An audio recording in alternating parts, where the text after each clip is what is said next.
है कि जो अब युवराज है वो फंसता हुआ नज़र आ रहा है और वो बार बार ये कह रहा है कि मुझे अपनी ज़िंदगी में सुकून चाहिए, चैन चाहिए, अब चाहे मुझे कुछ भी करना पड़े, इस आरती का जो काम है वो मैं ख़त्म करके रहूँगा। और क्योंकि उसके फ़ोन के जो 10 या फिर 7-8 डिजिट हैं वो आरती को पता है और वो इस बात को बताने के लिए पंकज पुरोहित के पास पहुंच जाती है कि मैंने इतने नंबर हैं और जब मैंने इस नंबर पर कॉल किया और जब मैंने नानू को ये आवाज़ सुनाई तो उन्होंने कंफर्म कर दिया है कि ये उसी आदमी की आवाज़ है जिसने मेरे बाबा का और माँ का एक्सीडेंट करवाया था। मतलब कि उस दिन हॉस्पिटल में जब मेरे माँ बाबा बिल्कुल अधमरी हालत में पड़े हुए थे तो इसी इंसान का फ़ोन आया था और ये नानू ने बता दिया है कि ये वो ही है। तो आप एक बार कॉल करके देखो सर, 1-2 नंबर जो आखिर के बच गए हैं हम उसे कॉल करके देखते हैं, शायद ये उसी का नंबर हो।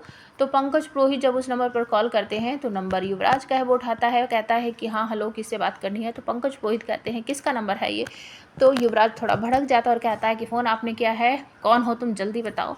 तो पंकज पुरोहित अपना नाम लेते हैं कि मैं एसीपी पंकज पुरोहित बोल रहा हूँ। तो युवराज तुरंत ही अपना फ़ोन काट देता है और तभी वो बड़बड़ाने लगता है कि इस बार मैं हार नहीं सकता, इस बार मुझे अपनी ज़िंदगी में चैन सुकून चाहिए और इस आरती का तो अब मुझे कुछ करना ही पड़ेगा।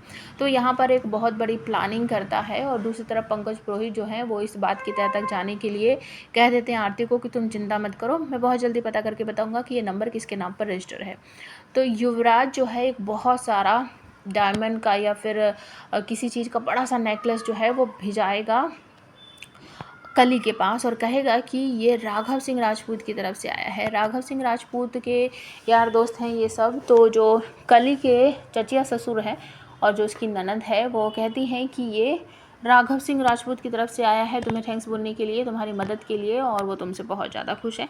तो कली मना कर देती है कि नहीं नहीं मुझे नहीं चाहिए और मैं ऐसे ही ठीक हूँ। लेकिन जब उसकी ननद कहती है कि तुम्हें लेना चाहिए तो वो उसको ले लेती है और उसकी ननद कहती है कि तुम्हें एक काम करना पड़ेगा, आरती को फ़ोन करके बताना पड़ेगा कि ये नेकलेस जो है तुम्हें राघव सिंह राजपूत की तरफ से आया है। तो ये सोची समझी कली कहती है कि ठीक है मैं ऐसा ही करूँगी। तो तुरंत ही वहाँ पर वेद को बुला लिया जाता है और वेद को मजबूर किया जाता है कि ये नेकलेस वगैरह जो है उसे कली के गले में पहनाए। तो वो वैसा ही कर देता है बेचारा मजबूरी में। और उसके बाद कली तुरंत ही फ़ोन करके आरती को कहती है आपको पता है दीदी, आज मेरे पति ने मुझे बहुत बड़ा सा डायमंड का या फिर नगों का नेकलेस पहनाया है, बहुत बड़ा है दीदी। और आपको पता है उन्होंने मुझसे कहा है कि वेद का नाम लेकर कहती है कि वो मुझसे बहुत प्यार करते हैं। लेकिन वेद जो है तुरंत ही फ़ोन छीन लेता है और कहता है ये झूठ बोल रही है आरती, मैंने ऐसा कुछ भी नहीं कहा है, ये अपनी तरफ से बोल रही है। तो आरती को ये सब बुरा लगता है और उसके बाद पीछे से बहुत ज़ोर से चिल्लाकर कली कहती है कि वेद बाबू अभी के अभी फ़ोन रखिए, क्योंकि वेद कह रहा था कि मैं तुमसे प्यार करता हूँ आरती।